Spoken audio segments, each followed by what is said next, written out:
இருக்கின்றார்கள்.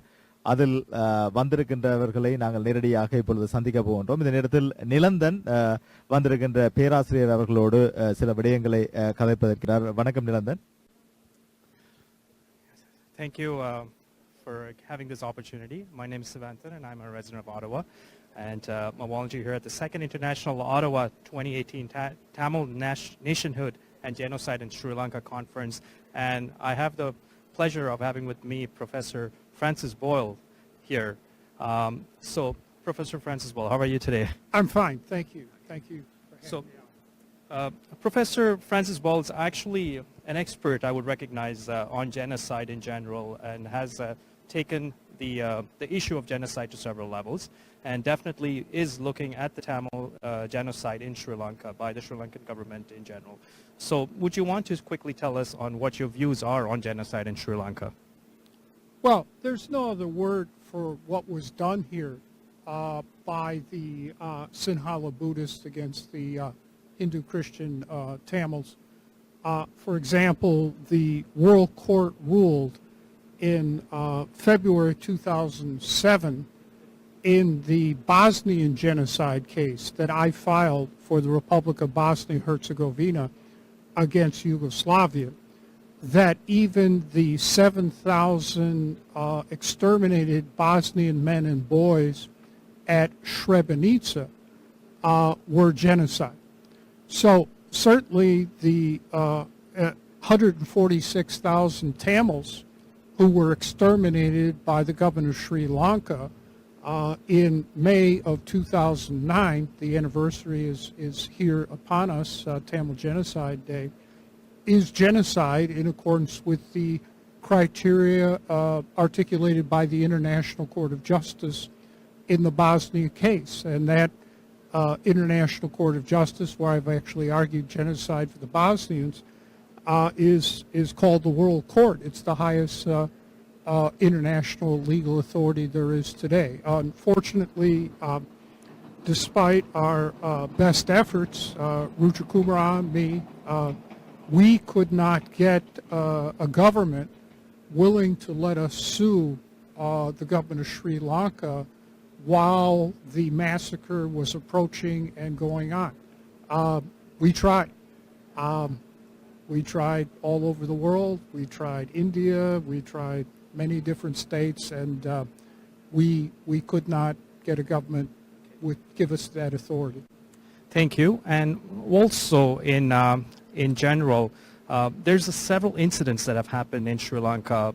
There is victims of war. There's been genocidal style killings, atrocities that several people have faced, young, innocent children.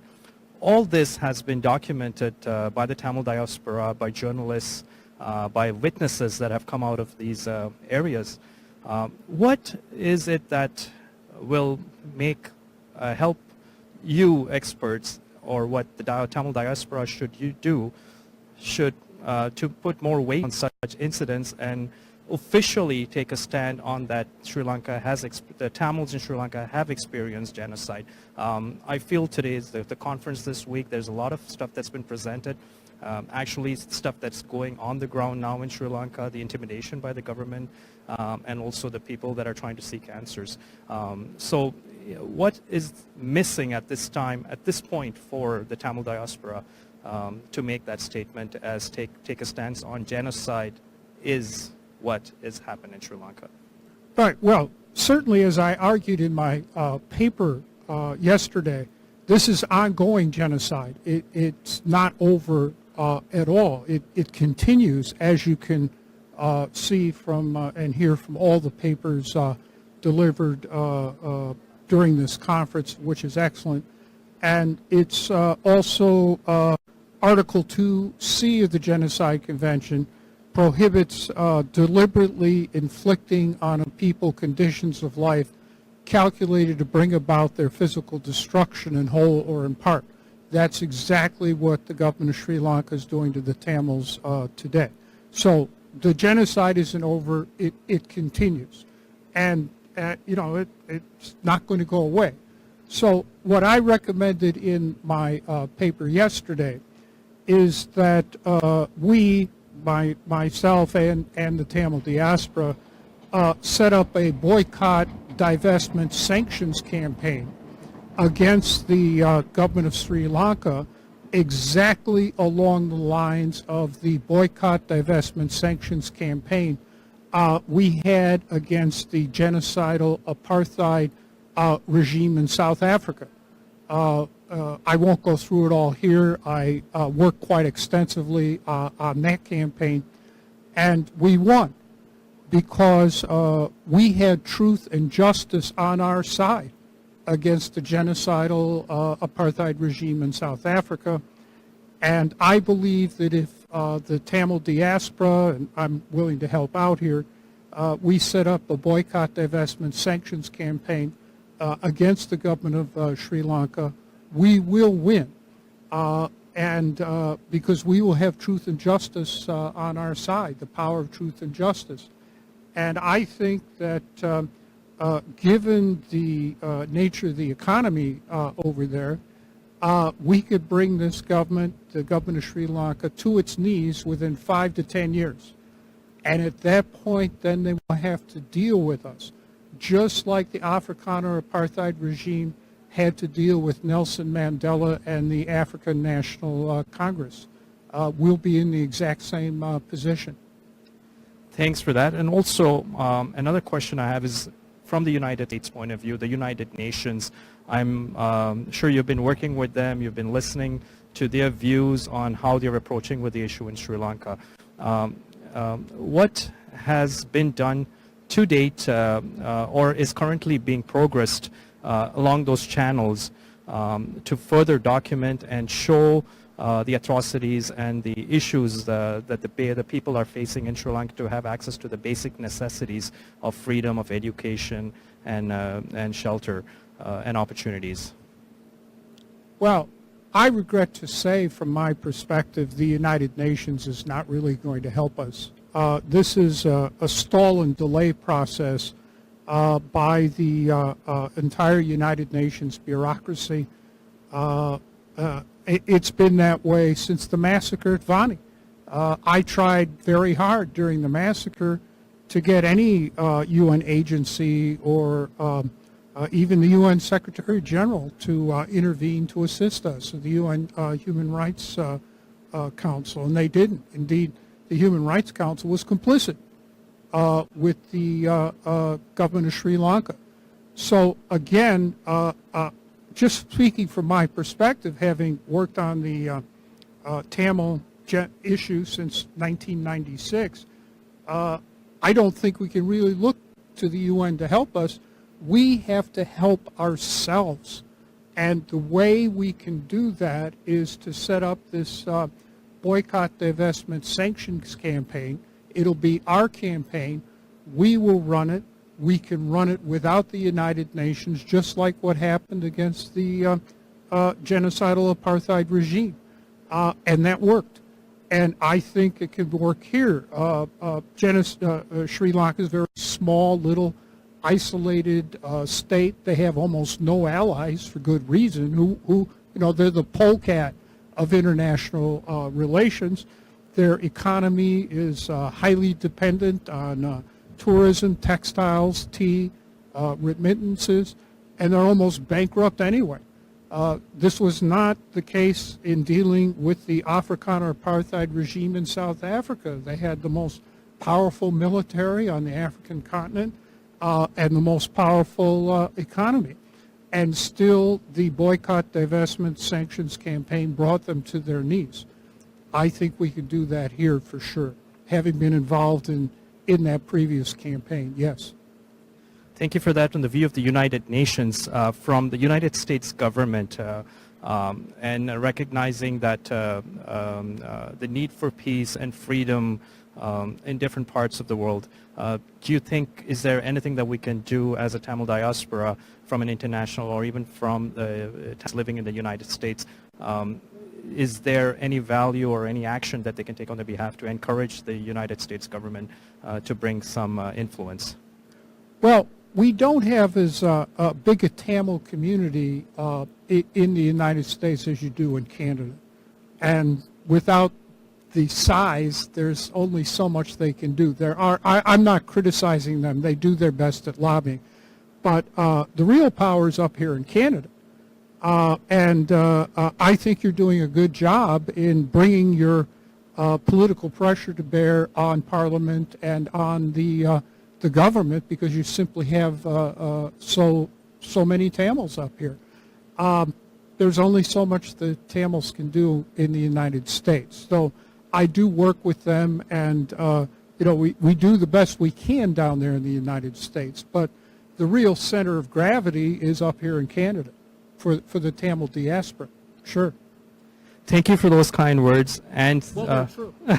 and I wanted to say this is an excellent conference. I've been attending Tamil conferences, I guess, since 1996 when I first came up here for one in Canada, and this is really a cutting-edge conference. You have the top scholars and leaders and activists, and all presenting their perspective on what's going on. And for me, it's just a complete update. I'm now up to speed on everything going on this particular issue, just because I attended this conference. So my congratulations to the Canadian Tamils for doing this. actually, it's the next movement in this is the younger generations that are living in the Tamil diaspora. They're taking on the responsibility, per se, to reflect and bring up, illustrate all the things that's going on right now, given that the conflict is no longer in the same stage it was years ago. So that's encouraging to a lot of the younger generation here, taking it from an academic point of view and taking a new angle. Your insight into the boycott setup to go forward was something that we've thought of, and we probably have given it a shot, but it hasn't been regarded as given in more weight, because there's a lot of humanitarian issues that are ongoing and that always surface up and distract us in the way we move forward. So this is right, but from a humanitarian point of view, there's some immediate actions that need to be taken to protect or at least safeguard those people's nature. So, correct. Yes. But understand, we're dealing with ongoing genocide over there. And I think the diaspora is going to have to take matters into its hands, because under international law, the people there in Sri Lanka, the Tamils, are living under a regime of belligerent occupation. And therefore, they are not really in a position to speak for themselves. I mean, they'll speak, but it's coerced. They're living under occupied territory, and under the Geneva Conventions, whatever they say, they can't waive their rights under international law. That says that quite clearly. So I think it's really for the Tamil diaspora to assert their rights under international law, even though most of them are not really in a position to do this because they fear for their lives. Thank you. With that note, I also want to thank the viewers for giving us the time today. So thank you, and have a safe journey back. Okay. Thank you very much. Had a great time here in Canada. Thank you so much, Nilandan and Professor Francis Boyle. Thank you so much. Thanks. இப்பொழுது ஒட்டாவாவில் சிறப்பாக இடம்பெற்றுக் கொண்டிருக்கின்ற கல்வியலாளர்களுக்கு இலங்கையில் இடம்பெற்றது ஒரு இனப்படுகொலை என்பதை சொல்லுகின்ற அந்த மாநாடு, எடுத்து கூறுகின்ற மாநாடு இடம்பெற்றுக் கொண்டிருக்கின்றது. உண்மையிலேயே நாங்கள் சந்தோஷம் அடைகின்ற மிக முக்கியமான விடயம், 7 அமைப்புகளும் ஒன்று சேர்ந்து இந்த விடயத்தை பல நாடுகளிலும் இருக்கின்ற அனைவரும் தெரிந்து கொள்ள வேண்டும் என்பதற்காக மிகவும் சிறப்பாக முன்னெடுத்துக் கொண்டிருக்கின்றார்கள். பல நாடுகளில் இருந்து இப்பொழுது எங்களோடு இந்த செவியை தந்த பேராசிரியர் பிரான்சிஸ் பாயில் கூட இலங்கையில் இடம்பெற்றது ஒரு இனப்படுகொலை என்பதை அவருடைய ஆராய்ச்சி புத்தகத்தின் மூலமாக தந்த ஒரு பேராசிரியராக இருக்கின்றார். இப்பொழுது நாங்கள் இன்னும் ஒரு இளையோரும் இணைந்து இலங்கையில் இடம்பெற்றது மனித படுகொலை தான் என்பதை எடுத்து சொல்லுகின்ற விதமாக கியூபெக்கில் இருக்கின்ற தமிழ் முன்னேற்ற சங்கத்தினுடைய சுபிதா தர்ம குலசேகரம் எங்களோடு இருக்கின்றார். வணக்கம் சுபிதா. வணக்கம். எப்படி இருக்கீங்க? உண்மையில் இளையோரும் சேர்ந்து பல நாடுகளிலும் வாழுகின்ற கல்வியலாளர்களுக்கு எங்களுடைய நாட்டில் இடம்பெற்றது ஒரு இனப்படுகொலை தான் என்பதை சொல்லுகின்ற பொழுதுதான் அவர்களின் வாயிலாக முழு சர்வதேச சமூகமும் அதை அறிந்து அதற்கான சரியான தீர்வினை தரக்கூடிய ஒரு வழிபாட்டை நீங்கள் முன்னெடுத்து செல்கின்றீர்கள். அதிலும் மிக முக்கியமான ஒரு விடயம், 7 அமைப்புகளும், அதாவது வெளியில் அமைப்புகள் அனைத்தும் ஒற்றுமையாக இருந்தாலும் கூட வெளியில் பார்க்கின்றவர்கள் அமைப்புகளுக்கு இடையில் பிணக்கங்கள் இருப்பது போன்ற ஒரு ஒருமைப்பாட்டை காட்டுகின்ற இந்த நேரத்தில் எல்லா அமைப்புகளும் சேர்ந்து மற்ற கல்வியலாளர்களுக்கு இது போன்ற விடயங்கள் போய் சேர வேண்டும் என்பதற்கான ஒரு மிகவும் சிறப்பான மாநாட்டை கால்டன் யூனிவர்சிட்டியில் நடத்தி கொண்டிருக்கின்றீர்கள். அதில் கியூபெக் தமிழ் முன்னேற்ற சங்கமும் ஒரு அமைப்பாக இருக்கின்றது. அதை முன்னிலைப்படுத்துகின்ற நீங்கள் எந்த மாதிரியான விடயங்கள் இந்த 3 நாட்களும் இடம்பெற்றது, என்னென்ன விடயங்கள் இனி இடம்பெற போகின்றது, இதில் இளையோரினுடைய பங்களிப்பு எந்த விதமாக இருக்கின்றது, அது சம்பந்தமா சொல்லலாம். நீங்க கேஷுவலாவே சொல்லலாம், பிரச்சனை. இப்ப நீங்க பாத்தீங்கன்னா என்றால் எங்களுக்கு நடந்தது ஒரு இன படுகொலை தானன்றதை சில பேர் ஏற்றுக்கொள்ள மாட்டேன், ரைட்? நாங்கள் சொல்லி அவள் ஏற்றுக்கொள்ளாம இருக்கலாம். ஆனா வேறொரு வெளியோர் வந்து அதுல ரிசர்ச் பண்ணி அவன் எக்ஸ்பர்டீஸே அதுதான் சொல்லி அவள் வந்து அதை கொடுக்கும்போது நீங்கள் மறக்க இயலாது, ரைட்? லைக் இப்பயும் எங்களோட மக்கள் அழியும் வரைக்கும் ஸ்ரீலங்கன் கவர்மெண்ட் வந்து நிறுத்த போறது இல்லை, ரைட்?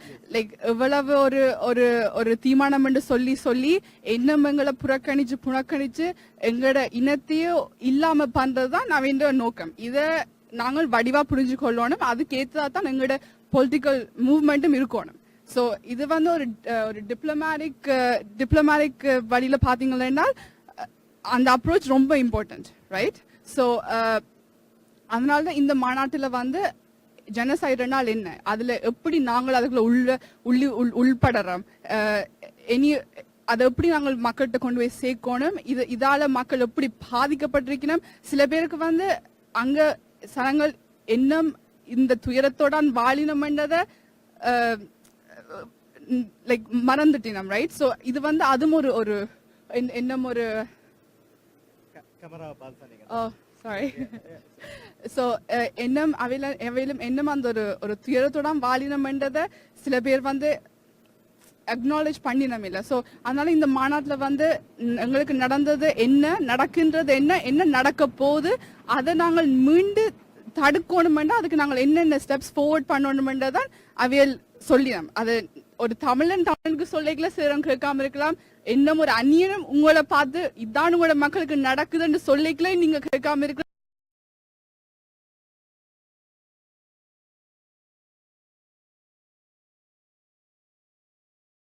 பாக்கைகளை வந்து அதாவது ஒரு பழமொழி சொல்வார்கள், மாடு சொன்னா கேட்க மாட்டோம், ஆனா மணி கட்டின மாடு சொன்னால் கேட்பினம் சொல்லி. எங்களுடைய விடயங்கள் எங்களுடைய நாட்டில் இடம்பெற்றது இனப்படுகொலை தான் என்பதை நாங்கள் சொல்லி கேட்காத சமூகம் இது போன்ற வேறு இனத்தவர்கள் வேறு கல்வியலாளர்களின் மூலமாக அது வெளிக்கொண்டு வருவதற்கு ஒரு சிறப்பான ஒரு முயற்சியை அனைத்து அமைப்புகளுமே சேர்ந்து முன்னெடுக்கின்றது. மிக முக்கியமான ஒரு சந்தோஷமான விடயமாக இருந்தது. இந்த இடம்பெற்ற விடயங்களில் நேற்று என்னென்ன செஷன் நடந்தது, இன்று என்னென்ன செஷன் இடம்பெற இருக்கின்றது, அது மட்டும் இல்லாமல் ஒரு வரலாற்று சிறப்பு மிக்க ஒரு விடயமாக நாளைய தினம் ஒட்டாவா பாராளுமன்றத்தில் இடம்பெற போகின்ற நிகழ்வு எந்த மாதிரியாக அமைய போகின்றது, அந்த விடயங்கள் எங்களுடைய நேர்களோட பகிர்ந்து. நேற்று வந்து 3-4 செஷன்ஸ் இருந்தது.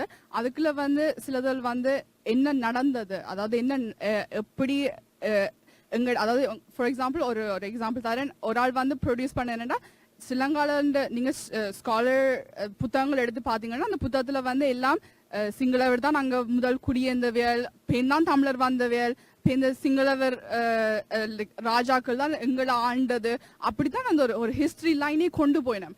இதை என்ன செய்யணும்னா எங்கட ஹிஸ்டரி எடுத்து ஃபுல்லா இரேஸ் பண்ணிட்டு அவையில ஒன்று புதுசா இம்ப்ளிமெண்ட் பண்ணிடும். இனி அங்க வளர்ந்து வர பிள்ளைகள் இதை படிக்கல இன்னும் ஒரு கட்ட காலத்துல நாங்கள் இங்க அகதிகளா தான் வந்து நாங்களோன்னு யோசிக்கிறது அளவுக்கு கொண்டு வந்துடுவினோம். சோ அதனால எங்கட உரிமை, எங்கட நாடு, எங்கட மக்கள் என்று வரைக்குள்ள நாங்கள் எங்கட பாரம்பரியத்தை கட்டி காக்குறது ரொம்ப இம்பார்ட்டன்ட். அதைத்தான் அவையில் கொஞ்சம் கொஞ்சமா அழிச்சு கொண்டு வரணும். சோ அப்படி அவ ஒரு மாநாட்டை கொடுத்தவா, ரைட்? சோ அதுல கிளியரா எல்லாம் எக்ஸ்பிளைன் பண்ணது. அப்படி ஸ்கூலிலேயே ஹிஸ்டரி அவையண்ட பக்கம் தான் வளைச்சு குடுக்கணும். ஸோ இது வந்து எங்களோட ஃபியூச்சர் ஜெனரேஷனுக்கு ஒரு இம்பாக்டா இருக்கும். அது அது அது ஒரு ஒரு கல்ச்சரல் ஜெனசைட், ரைட்? எங்களோட ஒரு கல்ச்சரை எங்களுக்கு உரிமையானதை அவையில் பறிச்சு எடுத்து அதை அழிக்கணும். ஸோ அது அப்படி ஒரு செக்ஷன் போனது. என்ன ஒரு செக்ஷன் வந்து நீங்க பாத்தீங்கன்னா இப்ப நடந்து கொண்டு இருக்கிறது, அதாவது உங்களுக்கே தெரியும், ஊர்ல வந்து சில பேருக்கு வந்து பிள்ளை இல்லாம ஆக்குறது கூடி காசு குடிக்கணும். நீங்க காசு வேண்டிட்டு உங்களுக்கு பிள்ளை பிறக்காத அளவுக்கு செய்வினா எதுக்காண்டி? ஏன்னா எங்கட மக்கள் இனி வளரக்கூடாது, இனி வளர்ந்து வர பிள்ளைகளுக்கு கூடி அந்த எப்படி அவையில பிரெயின் வாஷ் பண்ணி தங்களோட பக்கம் எடுக்கணுமடிய என்ன தாங்கள் தமிழர் தான் ஒரு ஐடென்டிட்டியை எப்படி இரேஸ் பண்றது, அதுதான் அவன் ஃபுல் ஃபோக்கஸ். ஸோ அதால என்னென்ன ஸ்டெப்ஸ் எடுக்கணும்ன்றதையும் அது வடிவா எக்ஸ்பிளைன் பண்ணுவேன். அதனால இப்படி இந்த டிஃப்ரெண்ட் பெர்ஸ்பெக்டிவ் வரைக்குள்ள எங்களுக்கு விளங்குது ஊர்ல என்ன நடந்தோன்னு இருக்குது. ஆனா வெளியால இருந்து பாக்குறவங்களுக்கு ஓ ஸ்ரீலங்கா நல்லா இருக்குது, எல்லாம் ஸ்மூத்தா போய் கொண்டு இருக்குது, கவர்மெண்ட் வந்து ரீகன்சிலியேஷனுக்கு ரெடியாரம். நோ, அது இல்ல. லைக் இன்னும் அது நம்புறது அடி முட்டாள், ரைட்? நீங்கள் அதை ஏத்தீங்கன்னா தமிழிலும் எங்களோட மக்கள் ஒரு காலம் இல்லாமலே போடிவினோம். ஸோ அதனால இது ரொம்ப இம்பார்ட்டன்ட். லைக் அப்படி அந்த அவையில ஒரு டிஃப்ரெண்ட் பெர்ஸ்பெக்டிவ் தெரியல எங்களோட இளம் சமுதாயத்துக்கு அது விளங்குது. ஓகே, இது இப்படித்தான் எங்களோட genocide, it's still taking place and it's going to take place. நாங்கள் தட்டி கேட்காட்டில் அங்க இருக்கிற மக்களுக்கு இதான் இவ்வளவு தான் நடக்க போகுது, right? So any Tamil diaspora ஒன்றிணங்கி வந்து வேலை செஞ்சு நாங்கள் எங்களோட கவர்மெண்ட்டுக்கு ப்ரெஷர் கொடுக்கலாம்.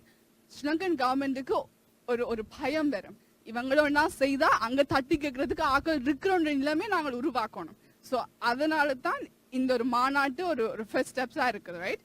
ஸோ அதை விட என்னன்னா இன்றைக்கு பாத்தீங்கன்னா one of the Galton professor தான் அந்த லெக்சர் கொடுத்தவர். அதாவது டெரரிசம் என்றால் என்ன? இப்ப ஸ்ரீலங்கன் கவர்மெண்ட் வந்து கூடுதலா எல்டிடி வந்து டெரரிஸ்ட் லேபிள் பண்ணிட்டு சொன்னவில் என்னன்னா, ஓ நாங்கள் எங்க தமிழ் மக்களை எல்டிடில இருந்து காப்பாற்றினாங்க, அப்படிதான் உலகத்துக்கு அவையில் காட்டியிருக்கணும். ஆனா அவையில் செய்ததுதான் டெரரிசம். எங்களோட மக்களை இன்னும் நான் இந்த இடத்துல குண்டு போட மாட்டேன்னு சொல்லி அவையில பண்ணி குண்டு போடுறது எவ்வளவு ஒரு அநியாயம். இன்னும் அப்படியெல்லாம் செய்து போட்டு நாங்கள் உங்களை காப்பாற்றினு சொல்லிக்கல, எங்களுக்கு எப்படி இருக்கும், ரைட்? சோ இப்ப கூடி ஜெனிவால நான் போய் கேட்கல, அவன் சைடு இவெண்ட்ல சொன்னது வந்து ஓ எல்டிடில இருந்து நாங்கள் மக்களை காப்பாற்றிட்டோம், எங்களுக்கு என்ன டைம் வேணும் அவையில ரிஸ்டோர் பண்ணி அந்த லேண்டை திருப்பி கொடுக்கறதுக்குன்னு. நீங்கள் என்ன லேண்டை திருப்பி கொடுக்குறீங்க? நீங்க அந்த லேண்ட் எடுத்து எவ்வளவுக்கிட்ட அழிக்க முடியுமோ அழிச்சிட்டு ஒரு புல்லு கூடி முளைக்காத அளவுக்கு வந்த பிறகுதான் திருப்பி கொடுக்குறீங்க. அதை வச்சு எங்கட மக்கள் என்ன செய்யறது, ரைட்? சோ இப்படி கணக்கு செக்ஷன் வந்து அவர் எக்ஸ்பிளைன் பண்ணவர். மீடியா எப்படி உங்க தமிழர் என்றால் டெரரிஸ்ட் என்ற அளவுக்கு ஸ்ரீலங்கன் கவர்மெண்ட் உங்களை மாத்தி எடுத்துட்டீங்க, ரைட்? அந்த மீடியாவை நீங்க உடைக்கணும், அதை விட்டு வெளியால வந்து உண்மையா என்ன நடக்குதுன்றதை காட்டணும். இண்டிபெண்டன்ட் மீடியா ரொம்ப இம்பார்ட்டன்ட். இப்ப இங்க வெளிநாட்டுல படிக்கிற journalist you have to go, திருப்பி போய் நீங்க உங்களோட ரிசர்ச்சை ப்ரொடியூஸ் பண்ணுங்க. அப்படி பார்க்கல ஒரு இளைஞர் யூகேல இருந்து வந்தவர். சோ அவர்கிட்ட ஒரு டாக்குமெண்ட்ரியை ப்ரொடியூஸ் பண்ணவர் காணாம போன ஆக்களை பற்றி. அப்ப அங்க தாய்மார் வந்து சொல்றதை கேட்கவே அந்த என்ன செய்யுது, ரைட்? அவர் சொல்லி ஒரு கார் போய்கிற கூடி என் மகன் வந்து இறங்க மாட்டானான்னு தேடிக்கொண்டு இருக்கிறேன், ரைட்? என் மகன் என்ன உயிரோட இருக்கிறான், அவன் ஒரு நாள் என்னட்டு வருவான்னு சொல்லிக்கல. இட்ஸ் அவன் அந்த துடிப்பு, அவன் அந்த காயம், அவன் அந்த அதெல்லாம் உணர்ந்து செயல்பட ஏதாச்சும் லைக் நாங்களே மனிதரண்டு இருப்பான், ரைட்? ஸோ அதனாலதான் இந்த கான்ஃபரன்ஸ் வந்து ரொம்ப ஒரு இம்பாக்ட்ஃபுல்லான ஒரு விஷயத்த ஆக்களை கொண்டு போய் சேர்க்குது. அதை விட 200க்கு மேலான ஆக்கள் வந்து கேட்டு நேற்று 6 மணிக்கு முடிய வேண்டியது 8க்கு தான் முடிஞ்சது. ஆனா கணக்கு பேர் அப்படியே இருந்தவே அந்த கடைசி முடிக்கும் வரைக்கும். ஸோ அதனால அதை பார்க்க சந்தோஷமா இருந்தது. லைக் இவ்வளவு புஷ் பண்ணி போனாலும் அந்த 6 மணியும் நான் வீட்டை போகணும் இல்லாமல் அந்த உணர்ச்சியோட இருந்தவே, ரைட்?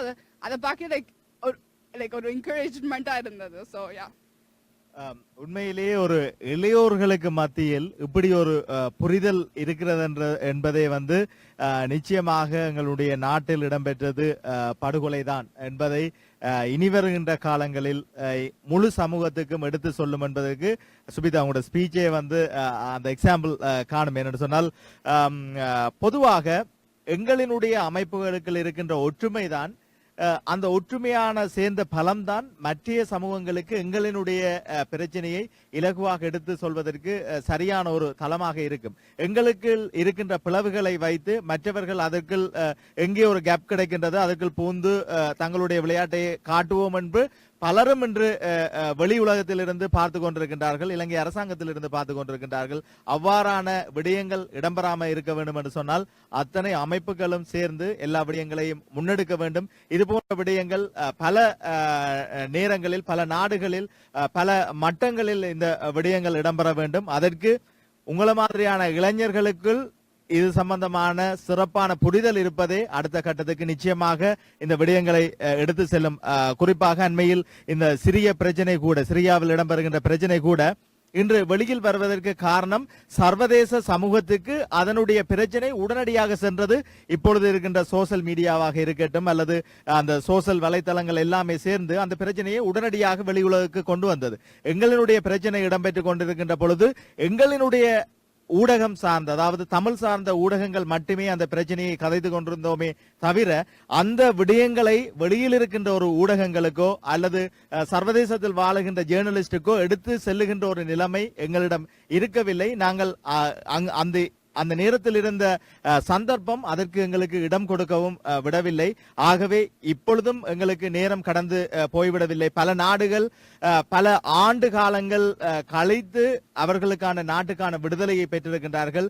நிச்சயமாக எங்களுக்கான ஒரு விடுதலை கிடைக்கும். அது கிடைக்க வேண்டும் என்று சொன்னால் எங்களினுடைய எங்கெல்லாம் தமிழ் அமைப்புகள் சிதறுண்டு கிடக்கின்றனவோ அந்த தமிழ் அமைப்புகள் அனைத்தும் ஒன்றிணைந்து இது மாதிரியான மாநாட்டையும் இது போன்ற விடயங்களையும் முன்னெடுக்க வேண்டும். அதற்கு உங்களை மாதிரியான இளைஞர்கள் இன்று ஒவ்வொரு அமைப்புகளிலும் இளைஞர்களுடைய செயற்பாட்டை முன்னெடுத்து கொண்டிருக்கின்ற இளைஞர்கள் அந்த விடயத்தை நிச்சயமாக செய்து முடிப்பார்கள் என்கின்ற அந்த நம்பிக்கையும் எங்களிடம் இருக்கின்றது. இறுதியாக நாங்கள் நிகழ்ச்சியை முடிப்பதற்கு முன்பாக நாளைய தினம் இந்த பாராளுமன்றத்தில் எந்த மாதிரியான விடயங்கள் இடம்பெறப் போகின்றது, அதில் பொதுமக்கள் கலந்து கொள்ளலாமா அல்லது குறிப்பிட்டவர்களுக்கான அழைப்புதல் மட்டும்தான் அங்கு இருக்கின்றதா, அந்த விடயங்களை சொல்லுவீங்களா?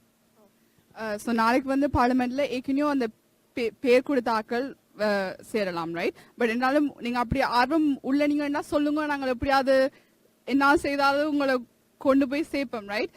ஸோ நாளைக்கு வந்து பார்லிமெண்ட்ல ஏன்னா ரொம்ப இம்பார்ட்டன்டா நாங்கள் இவ்வளோ கால வருஷத்துல வந்து தமிழரே ஒரு இவெண்ட் செய்து தமிழாக்களே அதை அட்டென்ட் பண்ணி எங்களுக்குள்ளே முடிச்சு மூட்டை கட்டிட்டு வீட்டை போடுவோம். வெளியால என்ன நடந்தது, எங்களுக்கு என்ன நடந்தது யாருக்கும் ஒன்றும் தெரியாது, ரைட்? நான் என்ன ஃப்ரெண்ட்ஸோட கேட்கல கூடிய அவளுக்கு Tamil, what do you mean you're Tamil? Like, what do you mean you have an independent nation? I'm like, yeah, I'm not a Sri Lankan. I'm a Tamil. Like, you know, like there's a difference. I'm totally different. Like, அவளுக்கு அந்த concept கூடி விளங்காது. Oh, you're a Sri Lankan. No, I'm not. You know, so அப்படி இருக்கிற கட்ட சூழ்நிலையில இது வந்து ரொம்ப இம்பார்ட்டன்ட். என்னன்னா இந்த மாநாட்டை முடிஞ்ச எல்லா ரெக்கார்டும் கலெக்ட் பண்ணி நாங்கள் ஒரு பார்லிமெண்ட்டுக்கு கொண்டு ஒப்படைப்போம். இதுதான் இவ்வளோ ரிசர்ச், இண்டிபெண்டன்ட் ரிசர்ச் எங்களுக்கு தந்த ஃபைனல் ப்ராடக்ட். இதுதான் எங்களோட நாட்டில் நடக்குது.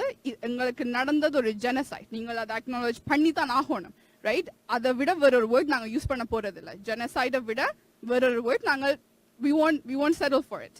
ஸோ அதை நாங்கள் கொண்டு போய் ப்ரொடியூஸ் பண்ணி எங்களோட ரெசல்யூஷன்ஸ் என்ன, நாங்கள் இனி வரும் காலத்தில் நீங்கள் தமிழருக்காக என்ன செய்ய போறீங்க, என்ன நாங்கள் எதிர்பார்க்கிறோம். ஸோ அதை ப்ரொடியூஸ் பண்றோம். பண்ணிட்டு லைக் பாலிட்டிஷியன்ஸ்கிட்ட அதை ஒப்படைக்கிறோம், ரைட்? ஒப்படைச்சிட்டு என்ன இனி வரும் காலத்தில் அவளை நாங்கள் போய் சந்தி கேட்கல, அவள் கேட்கல ஜெனசைட் வேர்ட் யூஸ் பண்ணலாமோ தெரியாது. நாங்கள் சொல்றோம் it's written in the research, நான் உங்களுக்கு ப்ரொடியூஸ் பண்ணியிருக்கிறோம், எங்களுக்கு நடந்தது அதுதான். ஸோ இந்த மாநாட்டத்துக்கு பிறகு இனி வரும் காலத்துல நாங்கள் போய் கதை கேட்கல, உங்களுக்கு ஒரு ஸ்ட்ராங் பேக் போன் இருக்கும், லைக் ஒரு எங்களுக்கு பின்னுக்கு ஒரு ரிசர்ச் ஒரு பேசிஸ் எல்லாம் இருக்கும், ரைட்? ஸோ அதை வச்சுதான் இனி நாங்கள் எங்களோட பாலிட்டிஷியன்ஸை மூவ் பண்ணணும். அதாவது இனி வரும் காலத்துல எங்களோட தமிழ் மக்கள் உள்ள இருக்கிற மக்களுக்காண்டி நாங்கள் குரல் எழுக்கிறத விட எங்களோட பாலிட்டிஷியன்ஸ் போய் குரல் எழுக்கிறதான் உண்மையான ஒரு வெற்றி. நிச்சயமாக உண்மையில் நீங்கள் சொன்ன விடயங்கள் அத்தனையுமே உண்மை. அது மட்டும் இல்லாமல் நான் நினைக்கின்றேன், நினைவு சரியாக இருந்தால் தேசிய தலைவர் பிரபாகரன் அவர்கள் கூட அவருடைய இறுதியாக வழங்கிய மாவீர தின உரையில் சர்வதேச சமூகம்தான் இந்த போராட்டத்தை அடுத்த கட்டத்துக்கு எடுத்து செல்ல வேண்டும், அந்த விடயத்தை அவர்கள் செய்வார்கள் என்கின்ற நம்பிக்கையில் தான் அவர் இறுதியாக அவர் கொடுத்த அந்த மாவீர தின உரையில் அதை சொல்லியிருந்தார். நிச்சயமாக அந்த வடிவம் போராட்டம் என்பது ஆயுதத்தை எடுத்து போராடுவது என்பது மட்டும் போராட்டம் ஆகிவிட முடியாது. பல நாடுகள் அகிம்சை வழியிலும் பல விடயங்களை பெற்றிருக்கின்றார்கள், அவர்களுக்கான சுதந்திரத்தை பெற்றிருக்கின்றார்கள். ஆகவே இப்பொழுது போராட வேண்டியது எங்களுடைய அகிம்சை வழி போராட்டத்தின் மூலமாக மற்ற சமூகங்களுக்கு இலங்கை எங்களுடைய தேசம், அந்த தேசத்தில் தமிழர்கள் பாரம்பரிய குடியினர், அவர்களுக்கான அனைத்து விதமான உரிமங்களும் அங்கு வழங்கப்பட வேண்டும். அது வரைக்கும் எங்களுடைய போராட்டம் எந்த நாட்டில் இருந்தாலும் அகிம்சை வழியில் போராடுவோம் என்கின்ற அந்த குறிக்கோளை இளைஞர்கள் கையில் எடுத்திருப்பதே ஒரு பெரிய விடயம். மிகவும் நன்றி சுபிதா, நிறைய விடயங்களை எங்களுடைய நேர்களோடு சொல்லியிருந்தீர்கள். கியூபெக் தமிழ் முன்னேற்ற சங்கத்தின் சார்பாக உண்மையில் நாங்கள் மீண்டும் நன்றிகளை சொல்லிக் கொள்கின்றோம். உங்களை போன்ற இளைஞர்களுடைய சேவை நிச்சயமாக இந்த ஜெனசைட் என்பது அங்கு நடந்தது இனப்படுகொலை தான் என்பதை ஆணித்தரமாக வலியுறுத்துவதற்கு இன்னும் தேவை என்பதை சொல்லிக்கொண்டு இந்த நேரத்தில் எங்களோடு கலந்து கொண்டமைக்கு நன்றி சொல்லி விடைபெறுகிறேன். நன்றி. நன்றி. சுபிதாக்கும் நன்றிகளை சொல்லிக் கொள்கின்ற அதே நேரத்தில் இன்றைய தினம் மிகவும் சிறப்பாக கால்டன் யூனிவர்சிட்டியில் ஒரு சிறப்பான ஒரு அமர்வு இடம்பெற்றுக் கொண்டிருக்கின்றது. அதாவது உலகெங்கும் வாழ்ந்து கொண்டிருக்கின்ற கல்வியலாளர்கள் அனைவரையும் அந்த கல்வியல் கொள்கை, அவர்களுடைய கல்வியல் விடயங்கள் எந்த மாதிரியாக இருக்கின்றது, அந்த கல்வியலாளர்களின் மூலம் எங்களினுடைய நாட்டில் இடம்பெற்றது இனப்படுகொலைதான் என்பதை எடுத்து சொல்லுகின்ற ஒரு சிறப்பான கருத்தமர்வாக சுபிதா அவர்கள் குறிப்பிட்டது போன்று எங்களினுடைய விடயங்கள் எல்லாவற்றையும் எங்களுக்குள்ளேயே பேசிவிட்டு நாங்கள் நிகழ்ச்சியை முடித்துவிட்டு போகாமல் நிச்சயமாக மற்ற சமுதாயத்தை சேர்ந்த இந்த இனப்படுகொலைகள் சம்பந்தமாக இலங்கையில் மட்டுமல்ல வேறு வேறு நாடுகளில் எங்கெல்லாம் இனப்படுகொலைகள் இடம்பெற்றதோ அந்த இனப்படுகொலைகள் இடம்பெறக்கூடாது என்பதை வலியுறுத்துகின்ற கல்வியலாளர்கள் அவர்கள் ஆராய்ச்சி செய்து எந்தெந்த விடயங்களை எழுதியிருக்கின்றார்கள் அந்த கல்வியலாளர்கள் எல்லோரையும் வரவழைத்து இத மாதிரியான ஒரு விடயத்தை அனைத்து அமைப்புகளும், இங்கு மிக முக்கியமாக குறிப்பிட வேண்டிய விடயம், அனைத்து அமைப்புகளும் இந்த விடயத்தை